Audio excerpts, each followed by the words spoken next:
This is the biggest issue in Australia. Centrelink debacle gets worse. The Centrelink debacle is getting worse, with more Australians each day revealing they have been slugged with demands to pay back tens of thousands of dollars they don't owe. The government is hoping to reclaim $4 billion in incorrectly paid welfare. Furious Aussies, many of whom were on the dole for only a brief period years ago, are demanding action from the government, which is denying a problem exists. Michael Griffin, a filmmaker from Brisbane, told news.com.au he would go so far as to call what is happening extortion. The 34-year-old received a standardized letter just before Christmas telling him there was a discrepancy between the income he reported to Centrelink in 2013, when he was unemployed for 3 months, and the data held by the Australian Taxation Office. After he went online and confirmed he had earned $26,000 over the year, he only had the option of yes or no. The automated system told him he owed $3,000 back in welfare payments. It had simply divided his income into fortnightly chunks for the whole year. "It was a shock," said Mr. Griffin.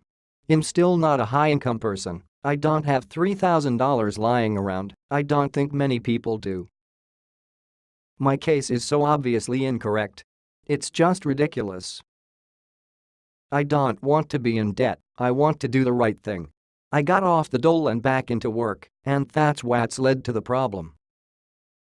The biggest issue in Australia. In mid-December it emerged that Centrelink's new automated system was sending out 20,000 letters each week inaccurately demanding repayments from people like Mr. Griffin. Since then, more horror stories are emerging every day as the compliance system refers pensioners, single mothers and disabled people to debt collectors for non-existent debts. "I think it's the biggest issue in Australia at the moment," Mr. Griffin said.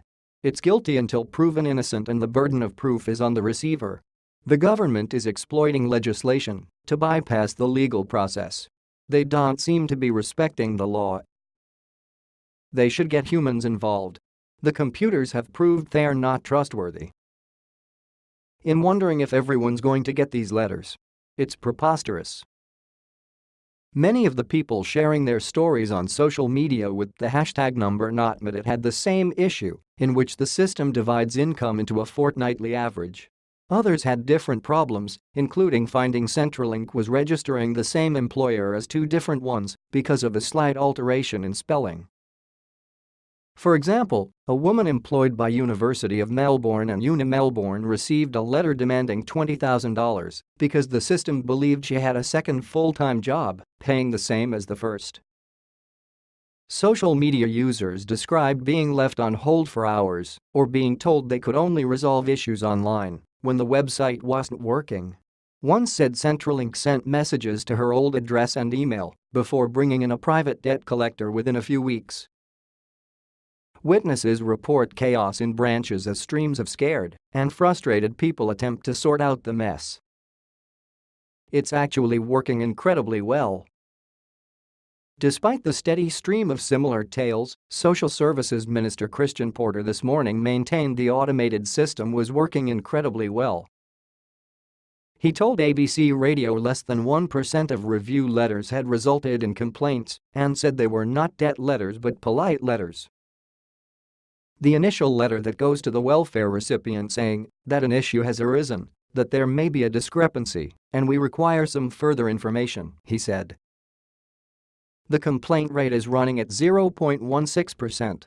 That's only 276 complaints from those 169,000 letters. That process has raised $300 million worth of money back to the taxpayer, which was overpaid. What this system is doing is raising real debts around real overpayments based on real cross-referencing of evidence. From what we've seen in a high-volume system, it's actually working incredibly well. He said people on Centrelink had a responsibility to ensure their information was correct, with claimants like Mr. Griffin expected to visit their local branch in person to provide years-old pay slips. However, some no longer have the information or have other difficulties, such as their former employer no longer existing. With the review process taking months, vulnerable Aussies may be forced to pay debts they don't owe or face losing their benefits and potentially their homes. Independent MP Andrew Wilkie, one of many calling for the system to be shut down, said people calling his office about Centrelink had talked of suicide. Honest people have been wrongly accused of fraud. Minister for Human Services Alan Tudge remains on holiday with family, but calls are growing for him to come back to Australia and deal with the issue. Shadow Minister for Human Services Linda Burney said she had written to him to request the system be suspended while the glitch is fixed.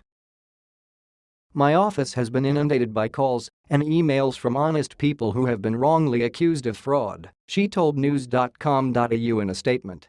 The fact is the Turnbull government considers people guilty until they proved themselves innocent. That isn't right, and it isn't fair.